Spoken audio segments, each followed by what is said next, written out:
Thank you very much, and without further ado, I'd like to welcome back Richard Scott, please.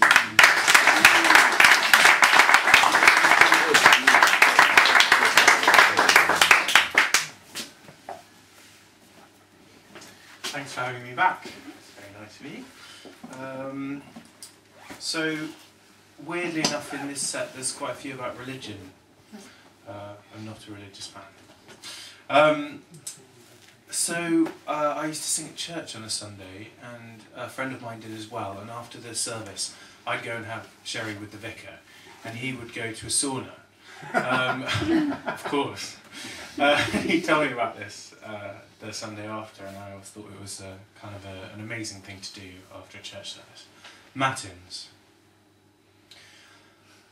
After singing at church, he walks the mile to the bathhouse and enters the fug of men.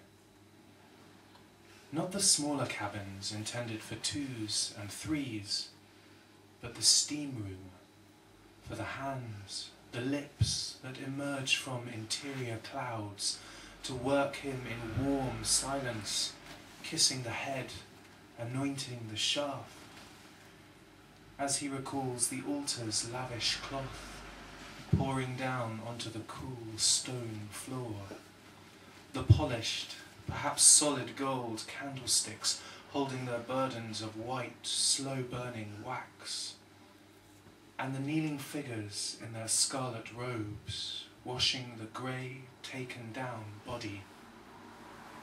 A woman has placed her fingers into the red hinge of a chest wound.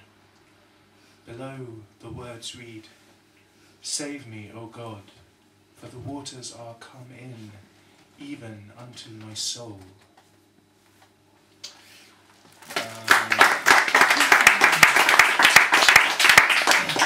This next poem is written about, or tries to bring to life a painting in the National Gallery by Starnina, and it's a really beautiful small picture. It's very flat and it's very vivid, and it's about the beheading of St. Margaret. You don't really need to know any information except for the fact that Olybrius, who was the governor of Antioch where St. Margaret lived, proposed to her, and when she said no because she loved Jesus, he was like, "Okay, I'm going to kill you," obviously. So, beheading of a female saint. I have come to the gallery to witness the execution of a woman. Her golden underskirt moves in the wind outside the airless city. They hold sticks to lance the headless corpse. Each man wears a hat. Olybrius, governor of Antioch, are you among them? You would have placed your arms around her neck, lain down with her. The grey stone has let through very few flowers this year. The river runs gold. The blank sky is gold. Women watch from within the red town. None anticipate the silence that will follow. Look, even as the black sword is above her head, Margaret's hands are still cupped in prayer.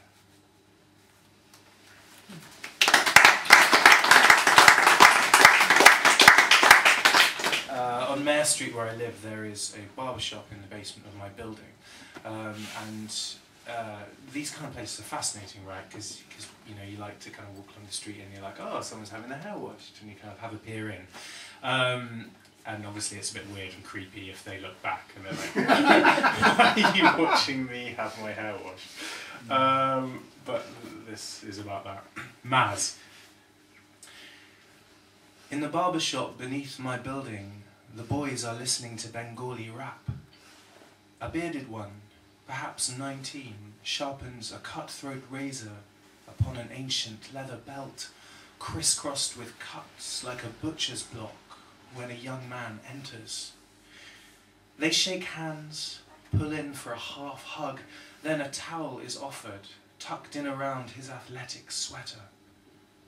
The boy gestures to the smiling porcelain sink, his thick forearm tone from the blade's repeated action then gently tilts his customer's head against warm running water, glittering like scales caked on a fishmonger's palms. He begins to lather. Suds run down the customer's muscular neck and over the loops of his gang tattoo. Fingers slide in and out of wet, soaked hair. I can almost see my face in the glistening black crew cut. I have stopped outside the shop window in the otherwise empty street to watch. The boy's eyes catch mine. He does not look away. He knows why I am watching.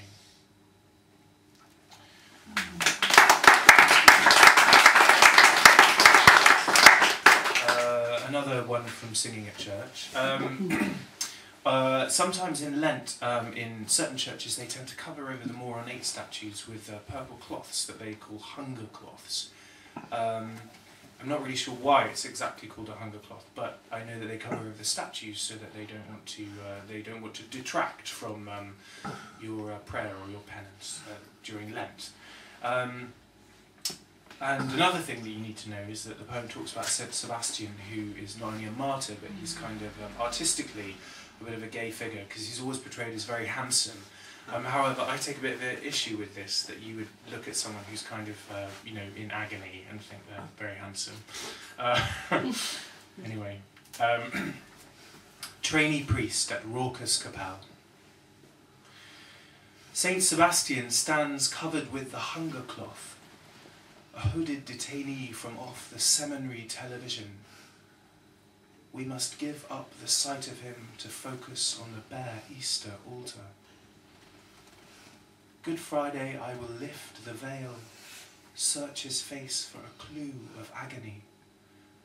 I don't believe the sculptor's lie. He cannot be at peace. He is like me, young when he gave himself to God. While the priests are off diluting wine, I would have him tug off his sack, step down, walk. I will lie him across my lap, pull out the cock-feathered arrows, wash the holes in his body, sew them up with my mother's darning needle, ask if I will be forgiven for wanting his delicate blood on my fingers. But Sebastian is carved. I have traced the chisel's evidence with my thumb. I know my thread can't heal. He and his arrows are of the same body of Milanese oak. There is no stop where either wound or weapon begin. Our devotion is a perpetual hurt. I am like him, young, bound for a lifetime of suffering behind cloth.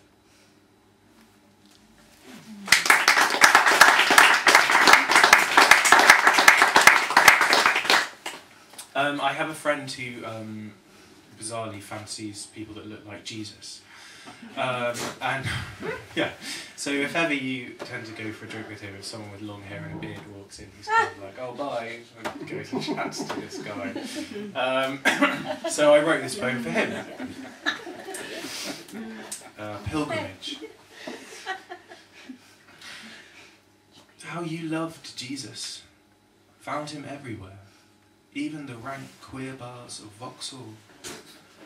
You would lead his drug-scorched body to a cubicle, lift his stone-white vest, kiss his side, injured with the tattooed names of boys, and once a skin-coloured dove, carrying a twig in its skin-coloured beak, searching for land across a sun-tanned midriff.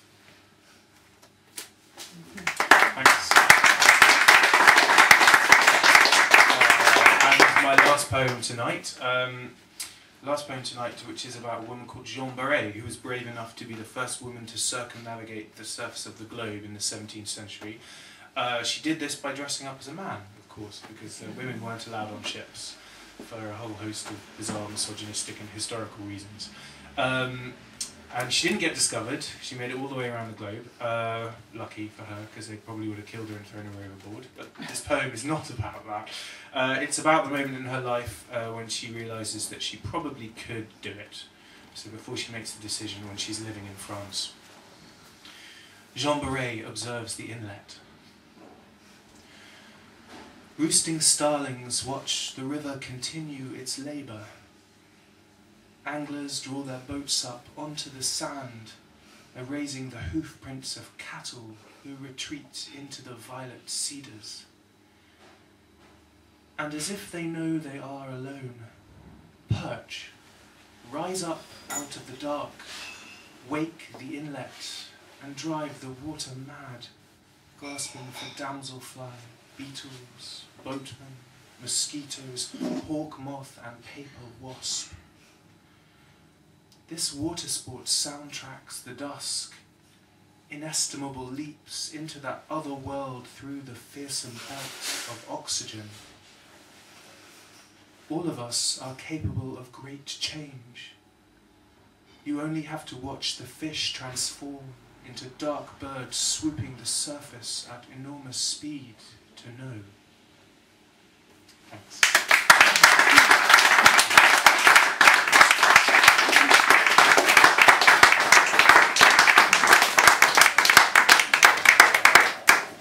Very spiritually uplifting poems from Richard, so please, more applause. Thank you very much.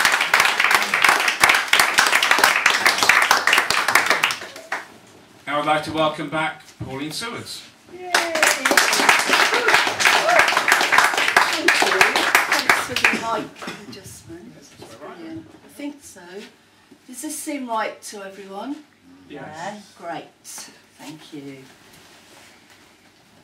I really enjoyed the two poets so far in this half. So good. Like Richard, I'm not religious.